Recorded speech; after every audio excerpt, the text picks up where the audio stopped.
So far nyetir di daerah selatan Norway lebih oke daripada di daerah barat Norway yang dekat Stavanger. View-nya lebih oke di sini. Hari terakhir di Norway. Hari ini kita sekarang nyupir balik ke Jerman lewat Denmark. Kita sekarang ke Kristiansand, kota di selatan Norway. Di situ naik ferry sekitar 4 jam, terus nyampe ke Hirtshals di Denmark. Habis itu lanjut nyupir ke Jerman. Sekitar 3,5 jam sampai ke Kristiansand. Dari Denmark ke Braunschweig ya berapa jam? Denmark ke Braunschweig lama sih, kayaknya 6 jam ada. Lebih mungkin. Ya, kita hari ini say goodbye sama Norway. Kayaknya so far negara yang paling cantik yang gue pernah datengin. Road trip, jalanan juga seru banget. Bakal datang lagi. Tapi negara yang amat sangat kaya, jadi apa-apa mahal. Kalau lihat rumah-rumahnya juga, rumahnya bagus-bagus. Yang gue suka dari rumah-rumah Skandinavia gini, rumah-rumah di Norway, banyak banget kacanya.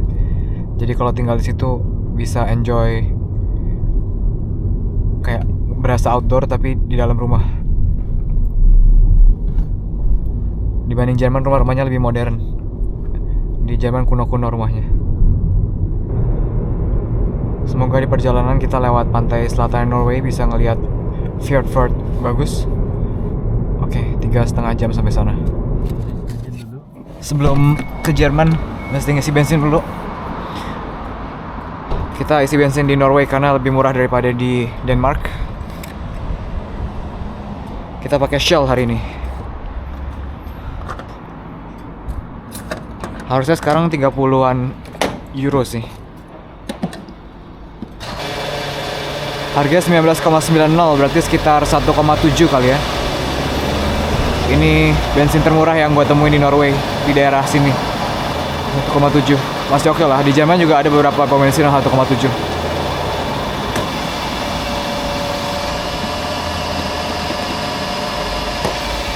$20 liter.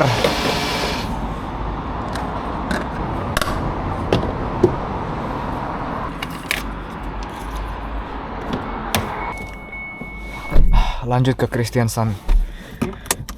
Yang gue suka ngisi bensin di Europe, nggak pernah ngantri sih.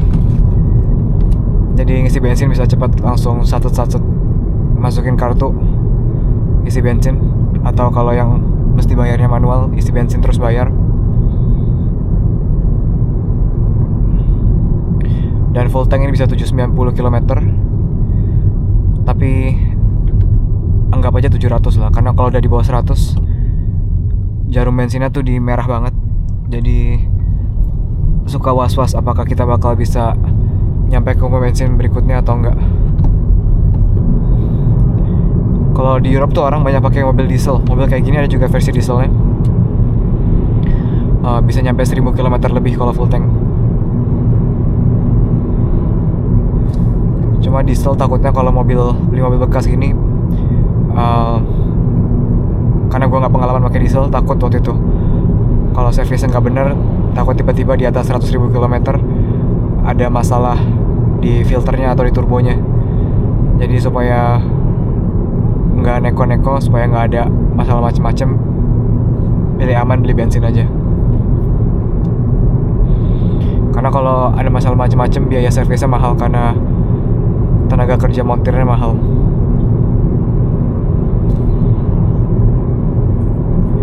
Oh ya, ini angle kameranya baru, semoga sekarang bisa ngelihat lebih banyak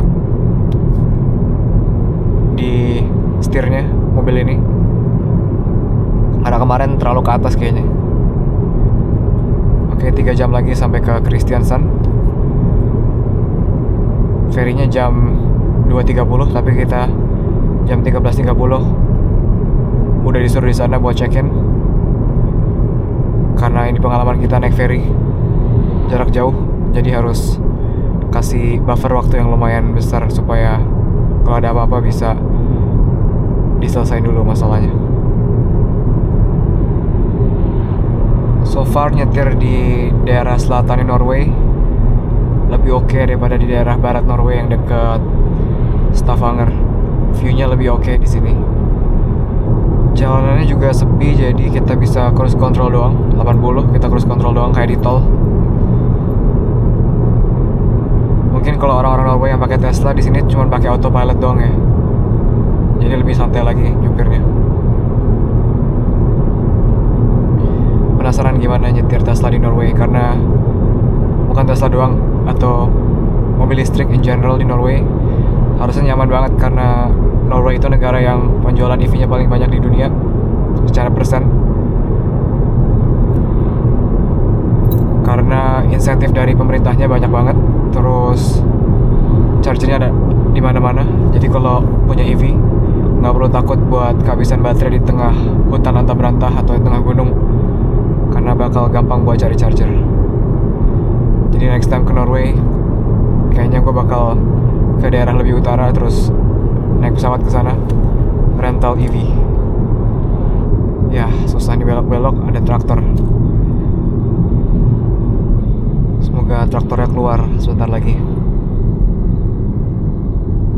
Jadi yang unik dari Eropa, kalau misalnya kita bikin SIM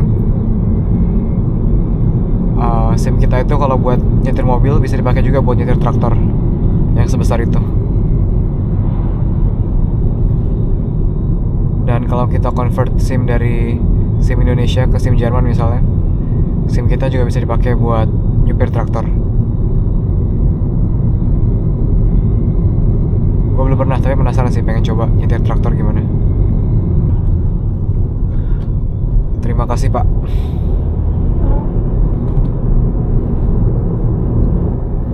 Setelah kehalangan traktor, sekarang kehalangan truk.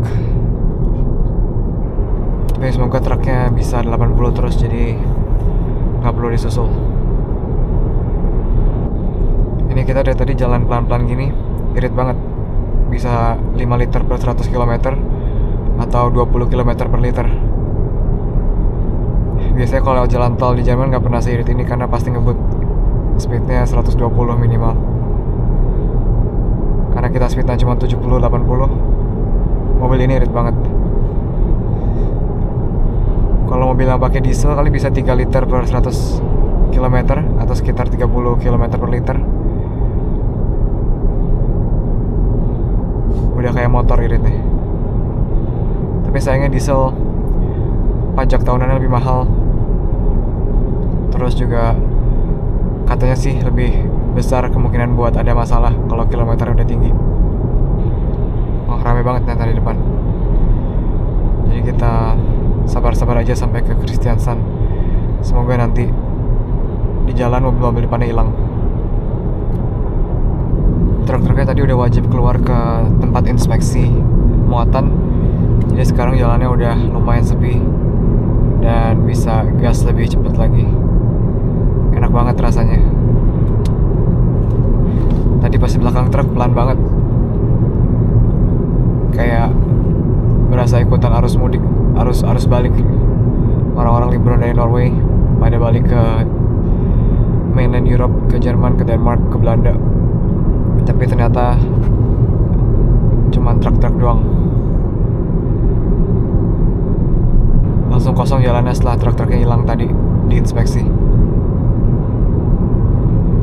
Tapi masih ada 2,5 jam lagi sampai ke Kristiansand. Jadi jalur selatan Norway cukup oke buat dipakai road trip. Cuma truknya aja banyak banget. Jadi di depan ada 2 cara kita ke Kristiansand. Antara kita pakai jalan E39 atau jalan RV42. Tapi jalan yang RV42 itu setengah jam lebih lama. Jadi takut nanti terlalu mepet check-innya di ferry. Kita pakai yang E39. Kalau menurut gua sih, kalau feeling gua lewat jalan RV42 view-nya lebih oke, karena kita bakal lewat ke pedalaman Norway. Tapi kalau lewat jalan E39 lebih ke daerah pantai selatan Norway. Jadi sekarang kita coba yang E39. Next time kalau ke Norway lagi bisa coba yang RV42, yang gue yakin lebih bagus. Sekarang kita lihat, kita cek apakah jalan B39 ini biasa aja atau oke, tapi harusnya sejelek-jeleknya Norway tetap lebih bagus daripada di daerah Jerman, Denmark.